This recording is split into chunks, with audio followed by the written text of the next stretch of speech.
welcome to Unleash Your Inner Goldilocks, how to get it just right. Thank you so much for joining us for another exciting and wonderful conversation with a brand new author as part of our new series. As we get started, let's take a moment and think about why we get together as a Goldilocks community and why we are committed to unleashing our inner Goldilocks. What does Goldilocks remind you? To me, Goldilocks reminds us of our younger self when we were young and we fully understood that we had a way to convince adults and those around us to accomplish our goals. We knew every person's motivation. We knew how to wrap every person around our little finger, and we influenced them to joyfully do our bidding.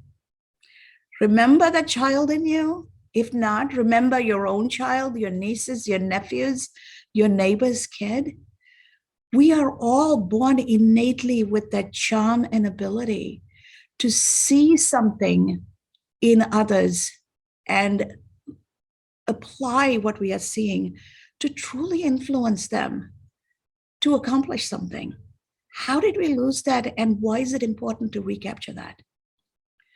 A child's ability to influence, just like Goldilocks, to make sure that when she sat down to eat, her porridge or her food wasn't too hot or too cold. When she laid down to sleep, her bed was not too big or too small, or her chair was never too soft nor never too hard. How do we get our adult life just right?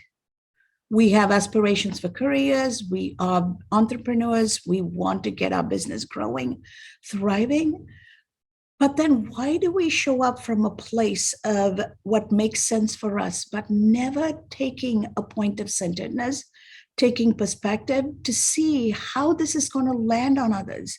And what do I need to do to show up from a place of centeredness so that I, exactly like Goldilocks, am never too hot, never too cold? Never too hard, never too soft. Research shows that our ability to influence and get results is directly correlated to our perspective taking. If I come from an extreme right end of an issue, I'm already at the extreme. And research shows I can only influence 3 levels from where I am. 3. So if I'm already the extreme right, I can only influence 3 levels towards the center. If I'm already at the extreme left, I still can only influence 3 levels towards the center. But what if I took perspective, look at how my particular issue and situation affects everybody else, and come from that place of mindfulness, coming from that place of centeredness? Because for people to engage with me and help me become successful, they can't lose everything. It has to be a win-win collaboration, win-win partnership for everybody to want to engage. Otherwise, there's no incentive for anybody else to engage. How do I find that centeredness and invite people to engage and influence their engagement so that now from that centeredness, I have influence towards 3 levels towards my right, 3 levels towards my left, and then also the entire centered folks. So I have 7 degrees of influence because I have chosen to become centered as opposed to staking my extreme position. Look at the world around us. Look at our communities, look at our countries, look at our global society. Haven't we all slowly moved towards the extremes, and we are in constant collision course with each other? No wonder we're all struggling to make ends meet and figure out where to go to accomplish what we want to accomplish. So let's take this opportunity to truly find our centeredness and unleash our respective inner Goldilocks so that we too can build our goals, our mission, and thrive. And in that process, we get to actually build our shared prosperity. What is your purpose? What is your purpose in life? Why are you here in this earth, and what is your mission? Even your purpose, even the ability to understand and hone into your purpose requires you to become centered within yourself. Getting centered on what you love, what you're great at, and what the world needs. At the intersection of these three is truly your economic viability and your ability to show up in this world and make an impact. Even your purpose and your ability to live your purpose requires you to get centered. Without that centeredness, we have no place to start. As we start thinking about our conversation today, I want us to take 3 nuggets of wisdom from the books I have written and my messages to help us have a deep dive into the conversation. First one is listen to your inner voice and you will find you. How many of us know who we are? How many of us, when we introduce ourselves, can introduce ourselves without saying where we are from, what we do, what our parents do, where we were raised? All of those are details, but who are we? Who are you? Once you take those externalities and circumstances, who are you? And to find you, you got to listen to your inner voice. The music in your heart will set you free. Find that music and play it because that is your music. That is the essence of who you are. The second negative wisdom I want us to take into the conversation is remembering you belong.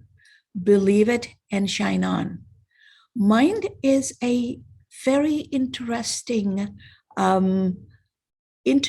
device, an interesting gift that we have in our body. Whatever we believe, we have the ability to manifest. Therefore, the first thing we each have to do is believe, and don't ever let anybody tell you you don't belong. Don't let anyone make you feel you don't belong.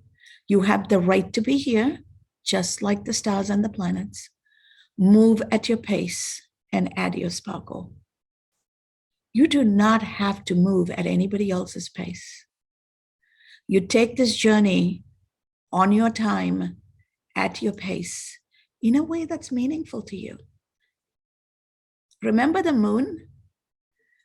No matter what stage the moon is in, whether it's growing or shrinking, it is still whole. So are you. So shine on, and make sure your light is there to guide yourself, because there's nobody that's going to lead your path than you. And as you shine your own light, it's going to help you take your path, and it's going to light up the path for the others too. Third idea I want us to take into the conversation is you get to choose how you become visible. Look your best and feel your best. When you own your power, people pay attention to your purpose. Think about that. When people are dressed impeccably, they carry themselves with confidence and they speak from their place of power.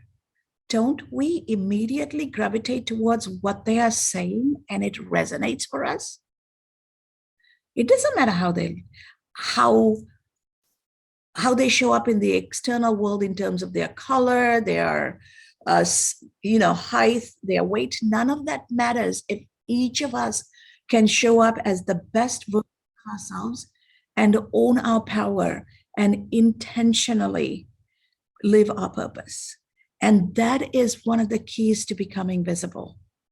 And when we become visible and we own our power, the universe around us will rise up to help us meet and live our purpose. So to have this superb conversation today, who are you? Self-awareness journey of removing barriers to find yourself is our special guest and the co-author of Ennobling Business for Success, Marquise Martin Hayes. Welcome to the program, Marquise.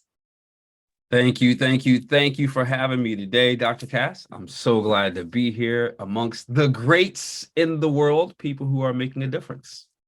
Thank you so much, Marquise. So before I jump into a conversation, let me give a brief intro to Marquise, and this is only the tip of the iceberg. Marquise Martin Hayes is a man on a mission to empower others to discover how amazing they already are by removing the barriers that get in the way of their lives. Some of those barriers are mental, physical, and emotional, or any variable combination. He's been a student of human performance and happiness for over 35 years. Yes, he started when he was 5. Groomed as a military child on one end and personal development on the other, he's well-rounded communicator. As a former marathoner, he has incorporated the discipline of the body, mind, and spirit in his communication. He knows the human spirit is capable of accomplishing at any age. Marquez is the founder of the Visibly Group, Inc., a company that helps people be seen and heard beyond their resumes and then partner with companies looking for not only the right person, but the right representative. Marquez, such an honor to have you on this program, and welcome. Thank you so much, Dr. Cass. I'm excited. I'm excited because all the 3 things you talked about early on are things that all of us are pushing for, right? We are on this planet to be seen and to be heard for who we are, but so many of us are detached from ourselves. Mm-hmm. There's a recent Harvard Business Review stat that I cannot stop talking about that says that 85% of people do not know who they are. More specifically, they said only 15% of people know their personal brand, who they are, what they stand for, their values, why they do what they do. Only 15% of people are aware of it, but only 5% of people actually live it. That's heartbreaking, because that means the majority of us are walking around detached as robots, functioning in roles, doing what's already been done just to get by, versus living and being fully self-expressed. One of the things you said a few moments ago was that we notice those people who seem to have a sense of self. They don't talk the way we do. They don't walk the way we do. They seem to bend all the rules because they're just being who they are. And that's what we're about. That's what I'm about. And that is such an important thing to embrace, right? We are all here for a purpose and we all have only one life to live. Only And one. we have just one life to live. Who are we living it for? Who should we be making happy? And somewhere along the way, we are born innately as children with that ability, right? To Yes. know who I am and what is my purpose and what I want right now and what I want tomorrow. Yes. Somewhere along the way, we've lost it. So Mm-hmm. how do you advise people to go and find that through visible as well as through the work you do or your own journey? How do you find that? And I know you talk about this in the book too. So talk about what people can do to take that introspective journey. Because Yeah. there's no relationship more important in this world than the relationship with ourselves. And if we don't have it with us, we can't find other relationships. So help people do that, find themselves. That's so good. If you don't have a relationship with yourself, you cannot possibly have healthy relationships with anyone else because you're detached. So, Doc, there's a couple things that come to mind. Number one, get quiet is what I like to say. Go somewhere where there's abundance. In Chicago, abundance looks like Lake Michigan. It's just big, it's just massive. I recommend that getting alone in a space where there's abundance, or if it works for you in your bedroom because that's the safest place you feel, and just get quiet. One of the things my father spent time teaching me growing up was just get in tune with finding out, what do I like? Because in that process of discovering what do I like, unbiased, you might begin to discover some things about yourself. I think oftentimes because we're so detached, we just do. We think we love ourselves. We think we're ready to go, but we're unfamiliar because we've always done what we've always done. And that one of those lessons my father taught me, he said, what we don't realize is that our job or whatever we've been doing, the role we've been functioning in, has predetermined a set of circumstances for us. And so we're used to going on vacation twice a year because that's what we should do. We're used to living in the neighborhood we should live in because that's where we should live. That's the car we should drive. But when you go to a place of abundance and you just get quiet and you dream build, that means just look at things or ideas or perspectives that seem to tickle your mind or your eye. Get present with that for a moment and just find out, do I like that? Don't I like that? And get quiet. Then begin to ask yourself questions like, well, if time and money were not an option, other than vacation, everybody wants to vacation, right? Because we've all been running around the rat race doing what we weren't supposed to do in the first place. But if time and money were not an option and I had all the vacation that I needed, what would I spend my time doing? Who would I be in the world? How would I show up? Looking at life or beginning a journey from a space of abundance, asking questions such as, if I had all the money I needed, if I had all the time I needed, what would I be spending my time? Begins to give us a little bit of insight into the past. You know, when you were little, before the world told you you had to become something else, before you started surrendering your desires just to fit in. It gives us a little bit of insight into some of those dreams and desires. I have a saying, your dreams are the DNA of your purpose. I believe that. I believe that when we're free, the things that come to us during the day, whether it's a daydream or at night when we're resting, begins to give us a little bit of insight because we're no longer in the conscious state of trying to control. It begins to give us a little insight into the possibilities for why we're here. And I think that as we begin to look down that lens, it'll be a little scary if you haven't done it in a long time, but it may also begin to provide a little bit of insight. And the first thing that's going to happen is we're going to feel fear, because usually it means we're going to have to let some things go. That's just part of the process, because we've built fortresses, we've built homes, we've built whatever it is that we feel good about that establishes or reinforces our fake identity. It's going to be weird to think you may have to give that up. But the peace of mind of beginning to discover who you really are and what you truly desire is the beginning of discovering why you're here. That is a very interesting way of putting it. And what I love about the fact that you're recognizing there's going to be fear involved. Because we've been told you have to do that, you have to do this. Life has become a series of doing. Yes. And it a long time ago stopped being about being who we are supposed to be, right? So the being has been subverted and submerged for the doing to take place. And we become, sometimes I have this vision of God's, however many you think in your culture, they're all from up there at us and saying, oh my God, these are all like hamsters. Funny how they run because they don't even have the wheels the hamsters have. So I just have this visual image of each of us are a hamster running. And when do we stop? When do we unmount? We can still run, but not on the wheel, somewhere we want to go. Yeah. Where does that fear come from? Is it a fear of failure, fear of not conforming to what somebody's expectations of us? Talk to us a little bit about where is that fear coming from? Because if we know that, we can deal with it. Right. I think the fear, it depends on the person, right? What we've gravitated toward as an individual, but as a baseline, it's fear of the unknown. Who will I become? What if I'm not liked? What does it mean for me to get there? What do I have to give up, if anything at all? And what is it going to take to experience it? Will I be happy, truly? And what does that look like? You know, the old saying, men go through or women go through a midlife crisis.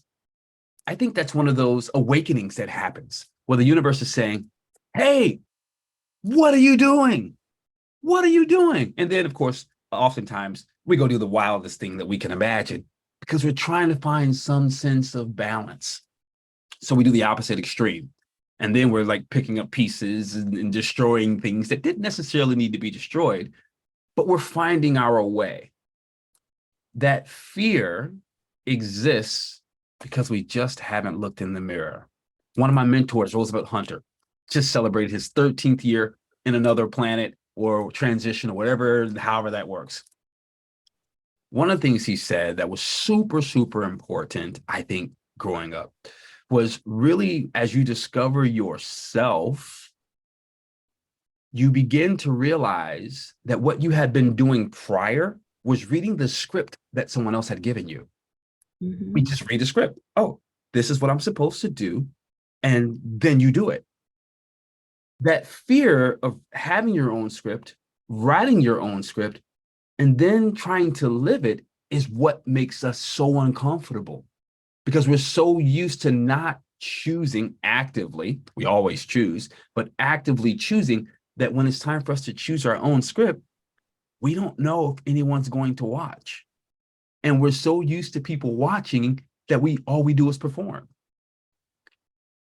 But as you begin to read and rewrite your own script through incantations, through dream building, through experiences, dare I say conferences and books like Ennobling Your Business for Success, then you begin to push a little past the fear.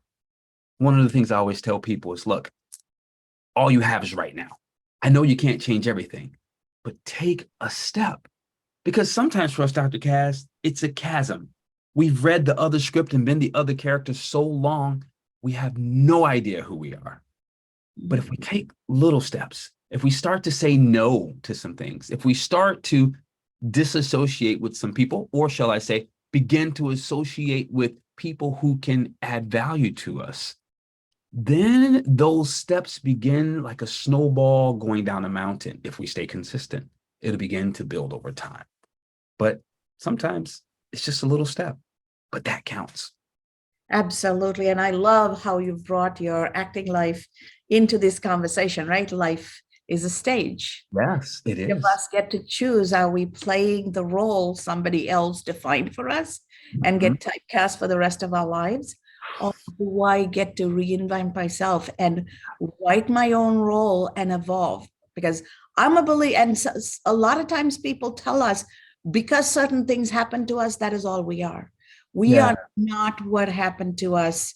And I constantly remind myself, even today, I am not a single story, right? that's right. Each of us are an evolving epic, and we get to make it epic. Yes, Go out yes. there and be as bright and lively as we need to be, so Mhm, that this is the best epic you could ever imagine. mhm. And what if, just what if we embrace life that way? What kind of relationships do you see that will be helpful? Because a lot of times people who grew up with us, our families, those of us, those who were closest to us, Mhm. they're the ones who hold on to us the hardest because they don't want us to change, Yeah. because they feel like you've outgrown them. Mhm. The idea of family is a beautiful concept. We all need it. It's all we have. But it's not a fixed concept because Dr. Cass, you're like family to me. I have Mhm. a couple of the people who are like family to me that I can leave my children with, and I wouldn't think twice.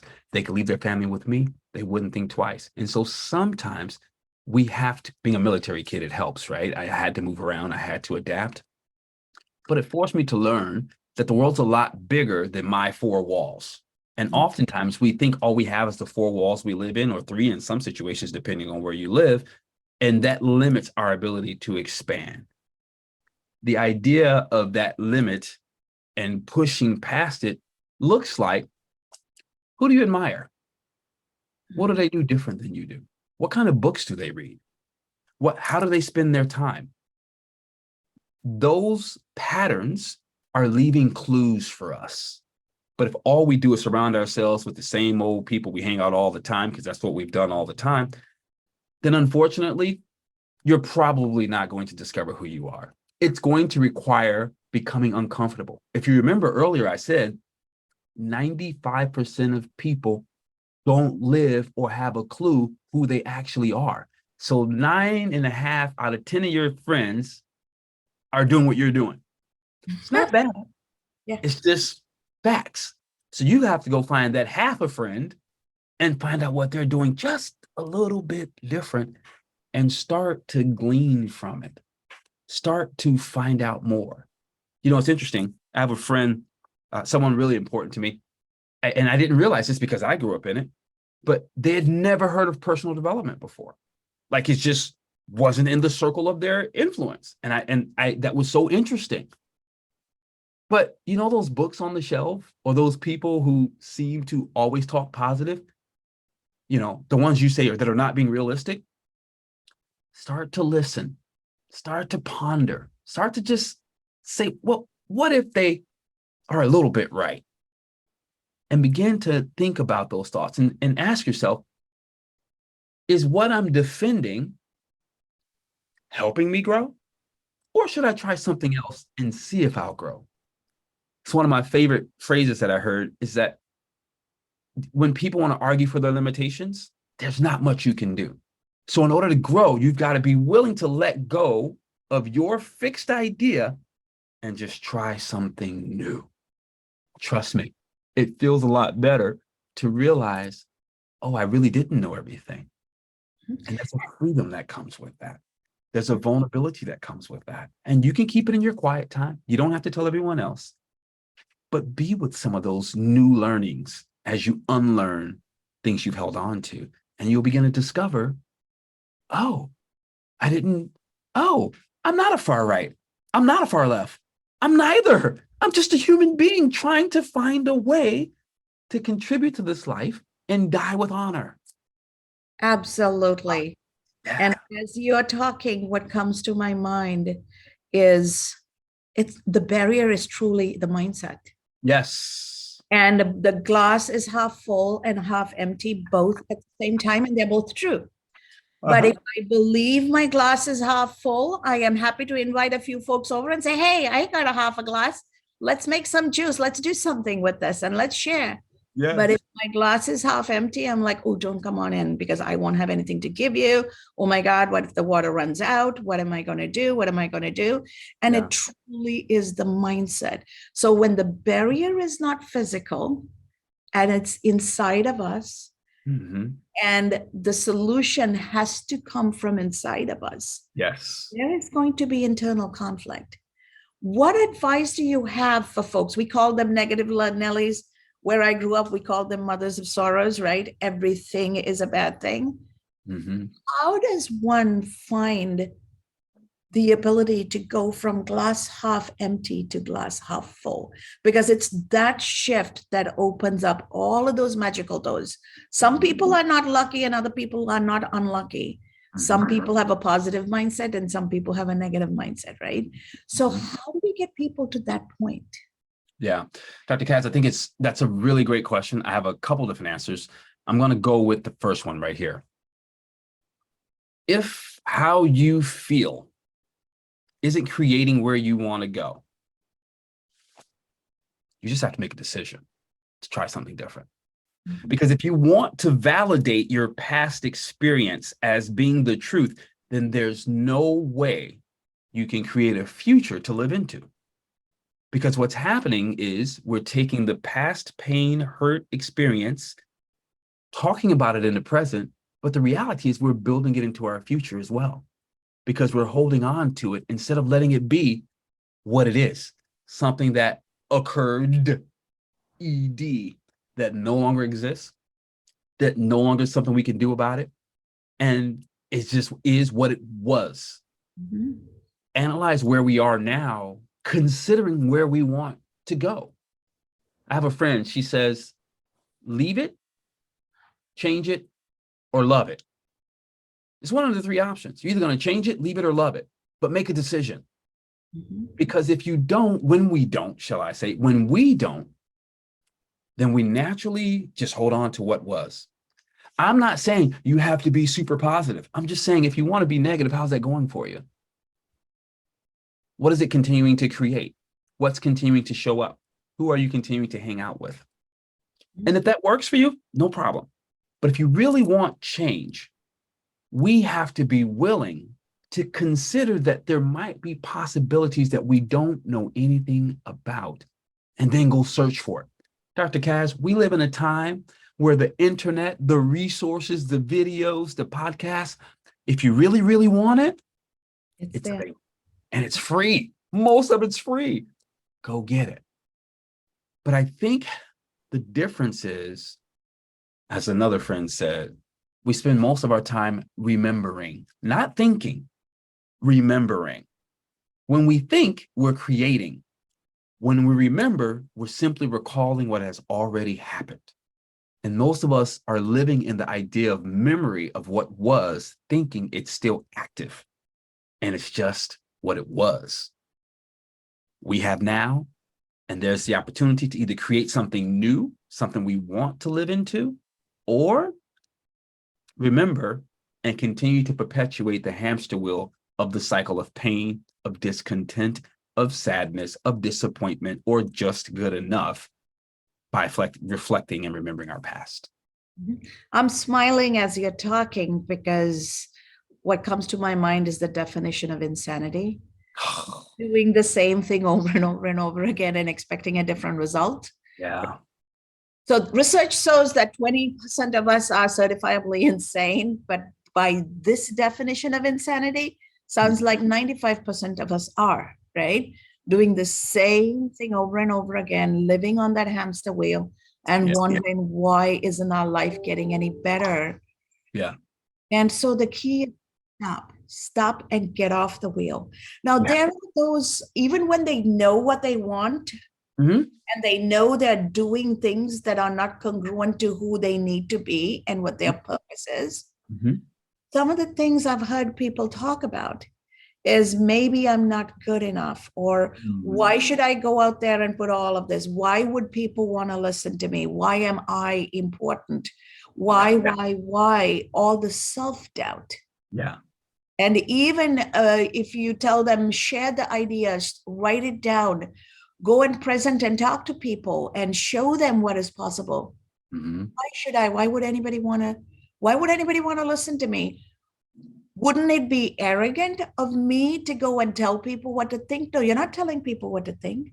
Right. You're sharing with people your ideas. So talk to us about what sharing with other people our idea and purpose does for us to be able to live in that purpose. Mm-hmm. And how that also opens up the floodgates to find other individuals resonating that same energy to then collaborate and co-create, because that's the lost opportunity. Yeah, it is. It's actually one of the reasons why I love social media. There's an aspect of social media I love because it's giving voice to the voiceless. It's giving voice to people who wanted to say something, who want to test the waters, but didn't have a space to do it. I love it for that reason.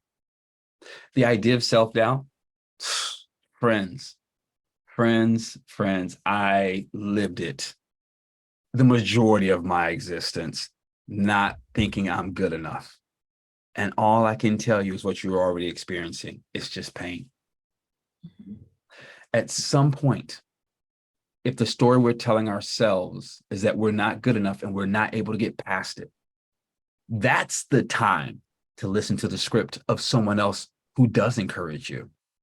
Someone who is saying, you're amazing.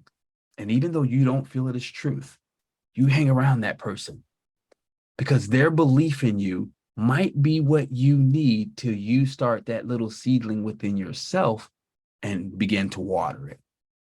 One of my mentors said, he'd always say, go where you're celebrated, not tolerated. So you're going to have to start getting around people who see you whole.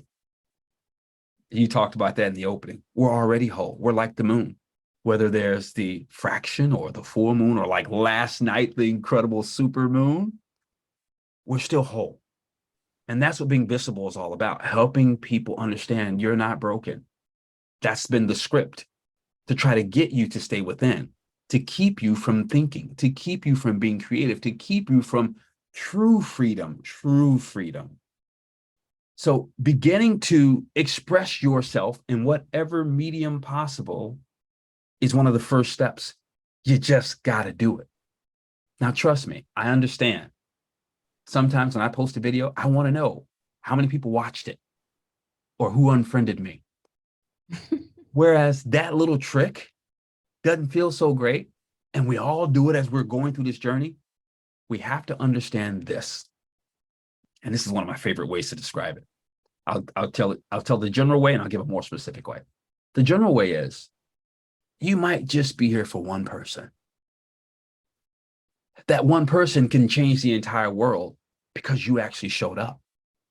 Oh, and by the way, I need you to show up because when you show up, you actually make someone else's world better. So we need the full expression of each of us on the planet because the truth is our energy is feeding one another. Now, the more specific example I'd like to give is I don't even remember her name. I should know her name because it's history. But no one knew that Barack Obama's mother would be Barack Obama's mother. She had no idea. I'm not saying he's the greatest man on the planet. I'm just saying he was a great man or he is a great man. But she didn't know that one day her son would be all that he's become. But in living her purpose to the best of her ability, giving what she had, showing up every day inside of herself, she now gets to relax, sit back. I believe she's still alive. I'm sorry if I don't remember. But she has received the honor of being someone who seemingly didn't matter, birthing someone into the planet who made a difference. I'm saying that to say, as you discover who you are, it may not be a Kim Kardashian or whoever you think is amazing. That's okay. Because who you are, each of us needs. I had to chuckle when you said Kim Kardashian right behind Barack Obama. Extremes, right? We all reference differently. Absolutely, absolutely. So, as you are talking about show up because you are going to change at least one person's life Mhm. and show up in a way that you are truly whole and truly in your power. Mhm. And some people are afraid to be visible. Yes.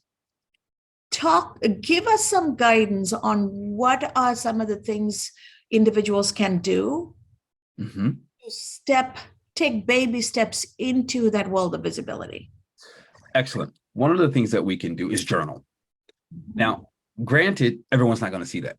Me, I don't journal. I don't journal because I don't know if I want everyone to see all my internal life and my thinking. But journaling is an expression. Blogging under an anonymous name is an expression. Finding ways to support others that, like, maybe you see them in the light and you feel like that's really not for me or I'm not ready yet. Getting behind the scenes and being a part of something bigger than you are is another way to begin to bloom and to begin to grow. One of my daughters, she would be an incredible actress. I mean, she's so good. We all know it. The whole family knows it. But right now, she's more comfortable being behind the scenes on the production team at school. And even in that, she's being promoted. So finding ways to connect in a way that's still comfortable. It's okay that you're not ready yet. That's okay. But finding ways to involve yourself on small scales is still critical and can develop that. One of the things that I used to teach in my coaching was you might be 85 now, and you probably always wanted to be a ballerina, but you never, ever went after it. You never developed your feet. You never took a class, but it was a dream and a desire. And at 85, it's not likely you're going to be a ballerina, but you might be able to participate in some of the field trips when the little girls and little boys go, and you can probably support and be around the community.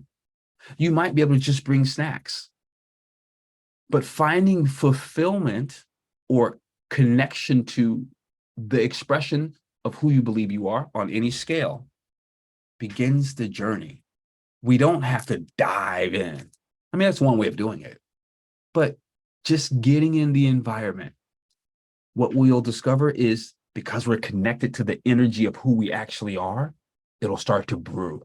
We'll start to shine. People will start to see us and it'll begin to pull us out. And before we know it, we're part of a larger current of flow, just like me.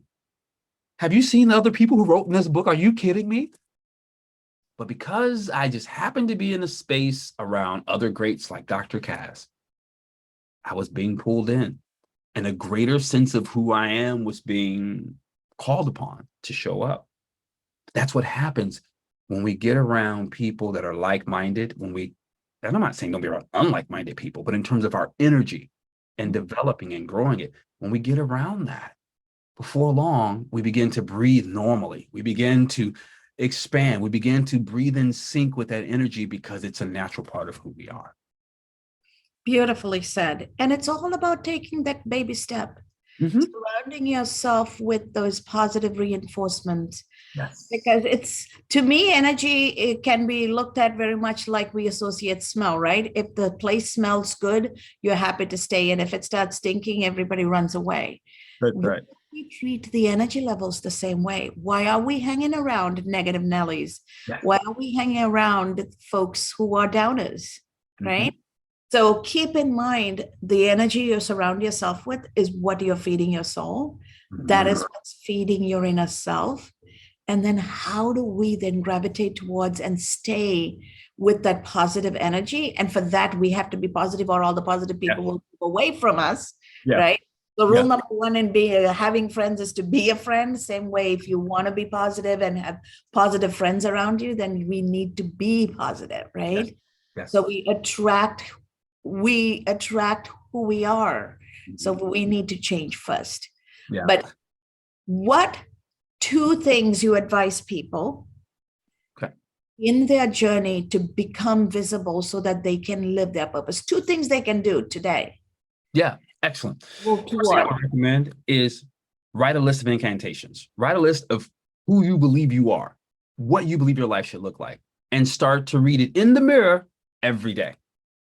You can do that now, whatever that looks like, whatever you believe. And guess what?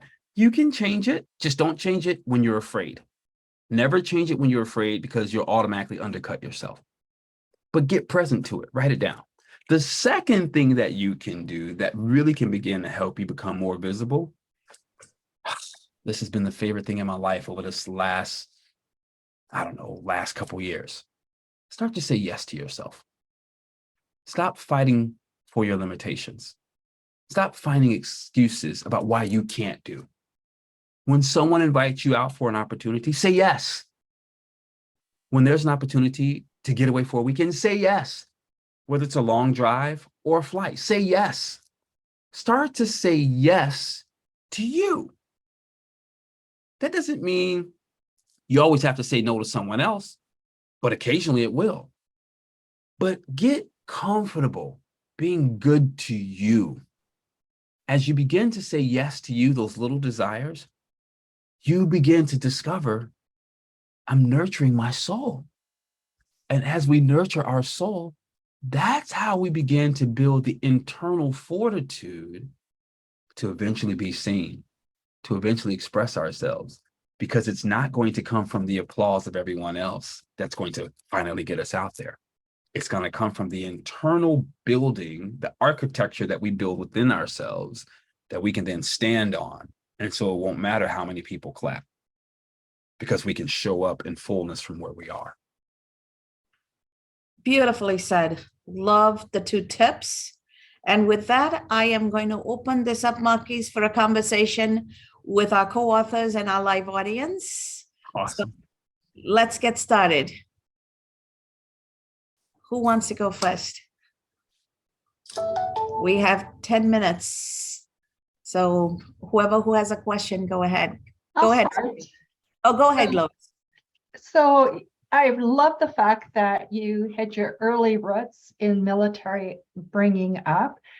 And I think in leadership right now, we're so much drawn to Jaco and his book, Extreme Ownership, right?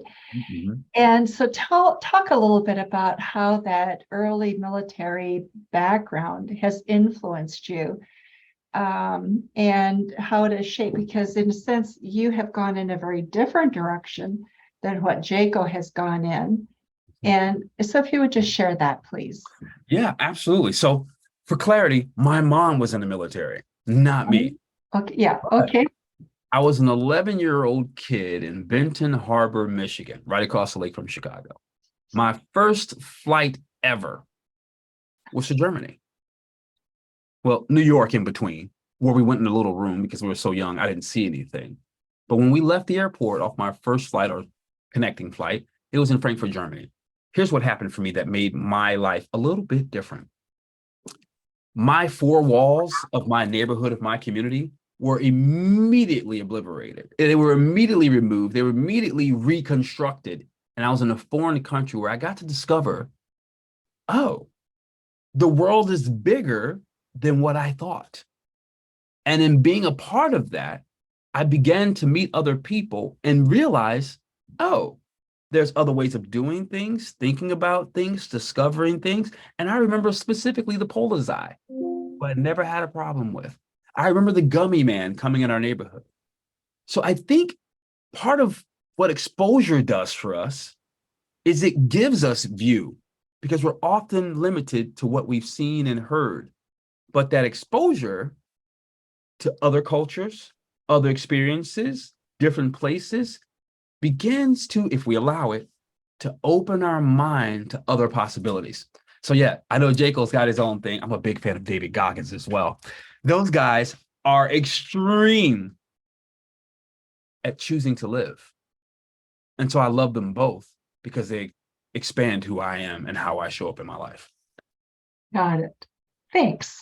Thank Thank you you, so Laura. much for that wonderful question, Lois, and love the way you gave the answer, truly looking at it through the lens of your own childhood. Thank you, Marquise.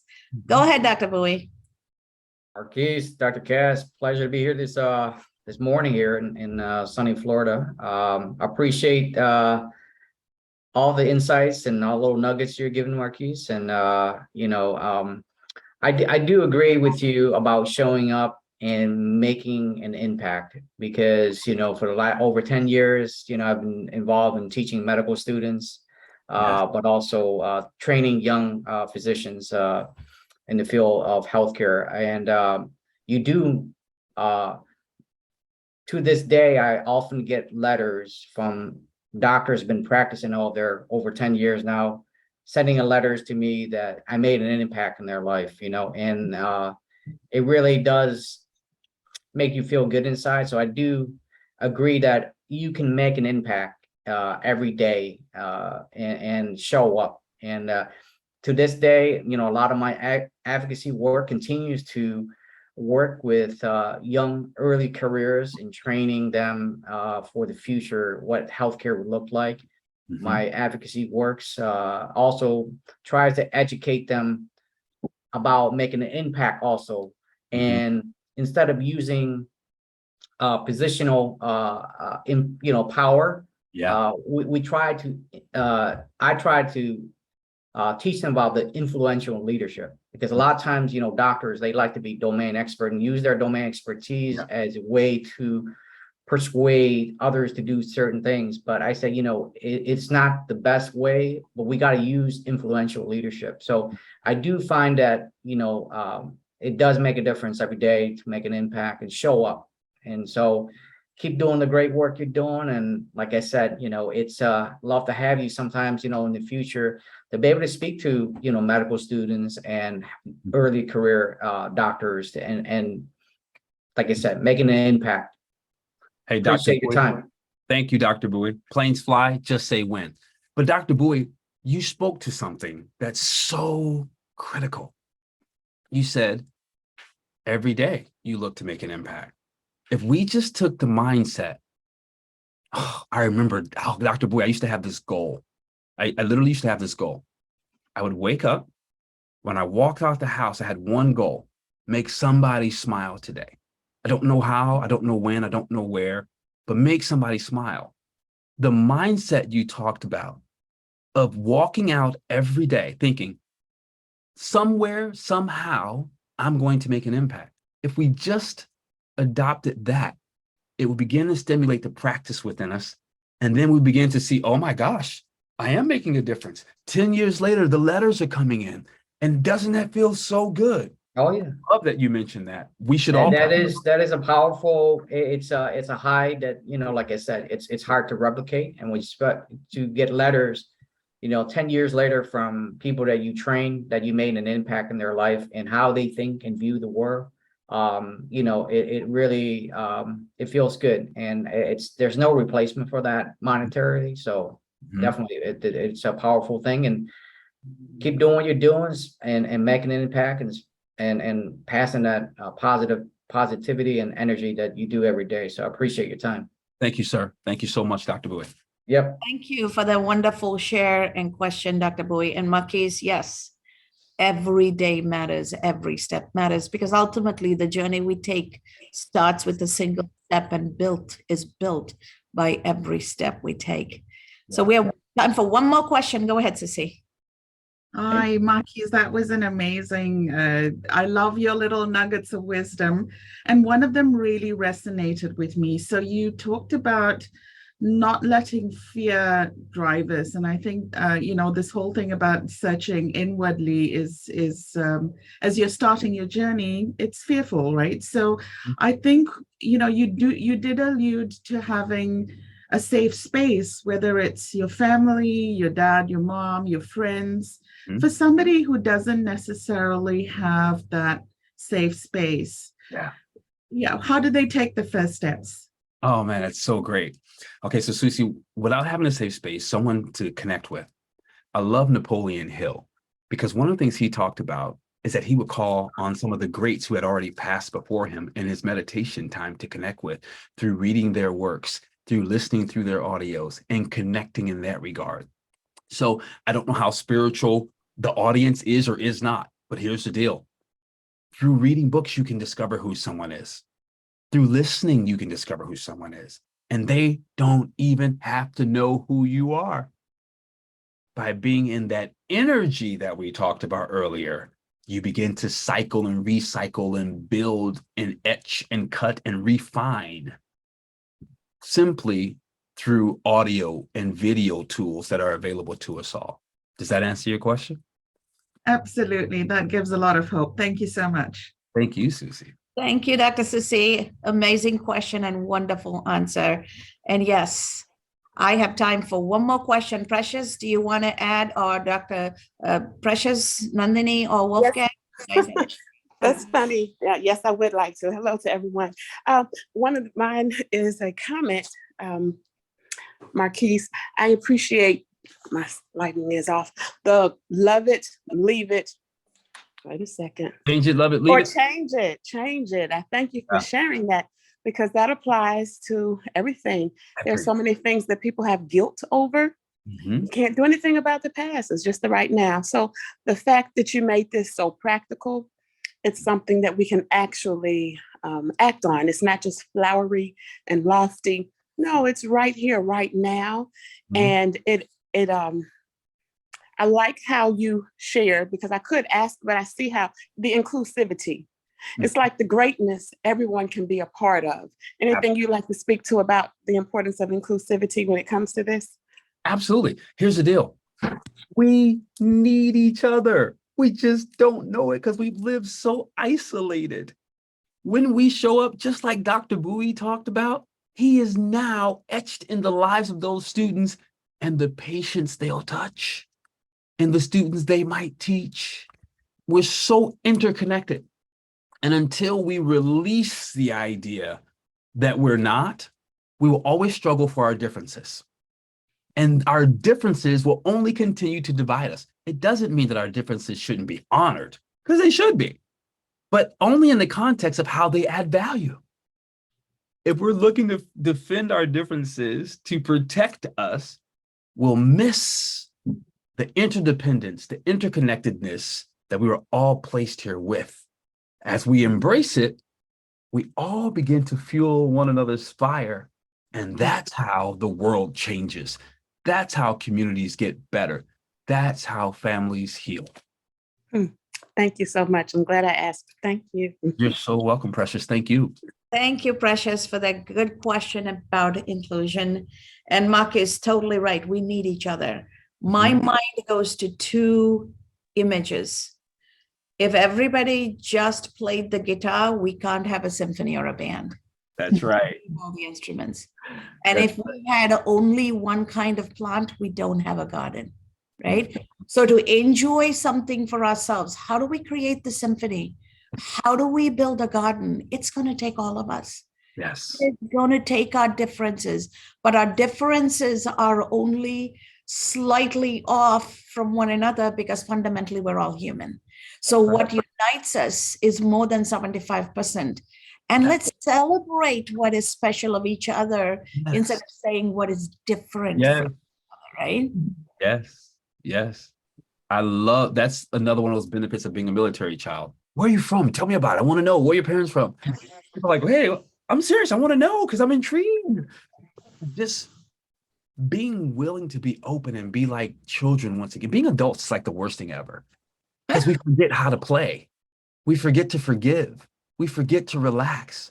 And so, Precious, I want to thank you because you talked about me being practical. That's one of the things I pride myself on. I want to always come across practical because I realize the majority of us, we don't know anything else anyway. So in order for me to really be a tool, a gift to the planet, to me being practical, that makes me happy because then they can take action. And that's what I'm trying to get people to do.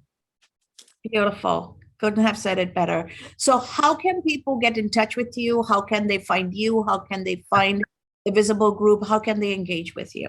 Excellent. So the Visible Group, which I didn't spend a lot of time talking about, our whole mission and purpose is to help people be seen and be heard and to show up as who they are. We do that in many different ways. One is through employment, but in other ways also through education and development. You can find us at visibly.com. That's VISSABLE.com, visible.com. You can find me, Twitter, Instagram, Facebook, at the handle, the THE Marquise, MARQUESE. I'm on all the social media platforms except TikTok. I'm not out there dancing. That's not, I like to dance, but I'm not doing it on TikTok. That wouldn't work out.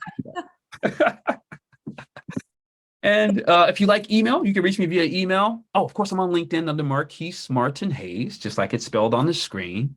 And email the proper p@gmail.com, the proper p@gmail.com. And for the fun of it, really quick before we close, it came from two practices that I had, the proper physique and the proper perspective. Now, the joke is, if you didn't know that and you look at it, you may say the pro perp. And I just laughed. I'm like, what? Do you seriously think I would have that as my email address? It's the proper p@gmail.com. So hopefully that little laugh leaves you remembering that we're connected. And my job is to help others find their way into the path of who they've been all along. Thank you so much, Marcus. This has been an amazing conversation. I know we can continue to have this for hours, but I recommend all of you keep 5th of October open. The book launch is coming. Marcus is one of the co-authors. You want to buy the book on our promotion day at the promotion price at $199. Stay in touch with us. Get the book, get in touch with Marquise and the other authors. And remember, every human interaction is our opportunity for transformation. Yes. Go out there and look for ways to transform lives. Yes. And in that process, as you keep building those relationships, don't forget to invest in your own transformation. That's good. Thanks, Dr. Cass. Thank you so much.